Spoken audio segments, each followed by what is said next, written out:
Matagal na pong katanungan ng mga netizens kung bakit kahit anong paratang, maraming akusasyon, marami rin naman siyempre mga ebidensya na inilalabas sa itong si Trillanes, si Senator Trillanes, laban nga kay Duterte.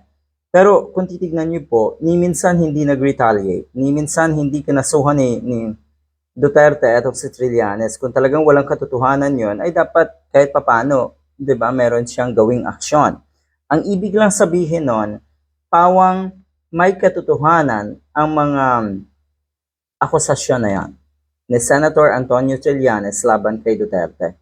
At yun nga, ito, merong panibagong ihahain na kaso itong si Trillanes. Anyway, hindi naman talaga bago to. Dahil ito po ay nag-file na po ng kaso na ito si Senator Trillanes nung nakaupo pa si Duterte. So talagang mahirap. Talagang kung titignan nyo, walang mangyayari doon sa kanyang i-final na kaso na yon. Dahil nga nakaupo pa yung kanyang kinasuhan. Nakaupo pa at naghahari-harian pa etong mga Duterte nung panahon na yon.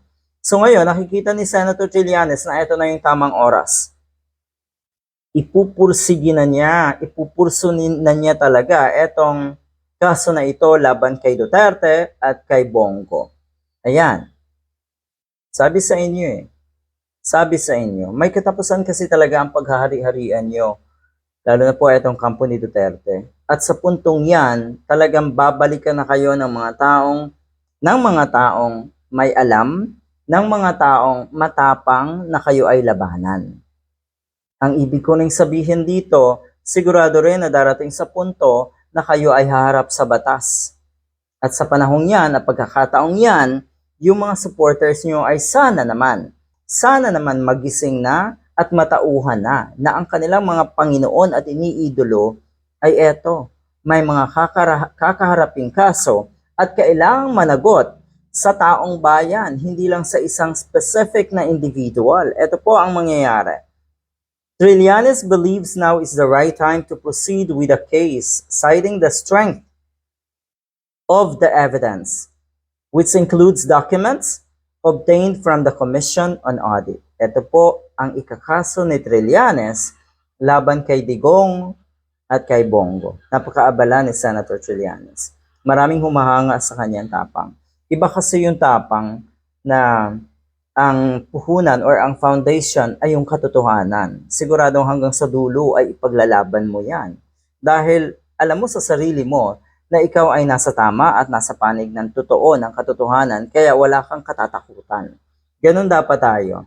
Nag-file po ako ng plunder case sa kanila, kay Duterte, tsaka kay Bongo. Parami yung kakaharapin na kaso na itong si Digong. At yan nga dito, sinama na ni Senator Trillanes si Bongo. Dahil totoo naman, itong mga to, sina Bongo, sina De La Rosa, sina Robin Padilla, siguradong alam nila yung mga kabulastugan, yung mga baho na itong si Duterte. At sana, dahil alam nila bilang mga mambabatas, bilang sila ay mga nasa gobyerno, bilang sila ay mga leader ng ating bansa, ang nakakasuklam doon yung tinolerate mo. Okay? Ang ibig sabihin, hindi ka talaga nagsisilbi niyan sa taong bayan. Kundi nagsisilbi ka at dapat o naandyan ka lang para protektahan at depensahan etong si Digong na itinuturing nyo na Panginoon. Di ba nakakadiri? So yan, ito po yung connected doon sa pag-award ng more than 6 billion ng infrastructure projects. Iba-ibang infrastructure projects po ito, pero ang nananalo perme ay yung construction firm ng tatay at kapatid ni Bongo. Yon, nabalitaan na rin natin to.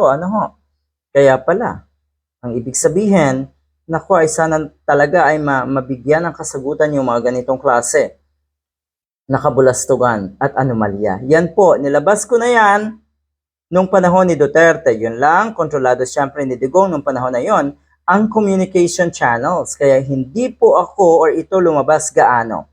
Pero ngayon, kita na natin that the time or now is the right time para i-file na ito. Kaya maghanda etong si Digong. At syempre, si Bongo maghanda na rin.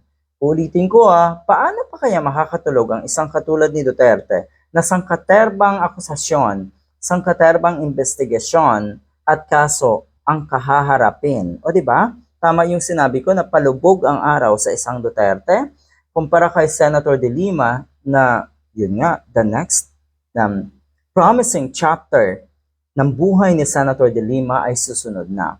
Pero yung chapter na or etong susunod na buhay ni Digong ay palubog ang araw at siguradong masaklap ang kahihinatnan. Good luck!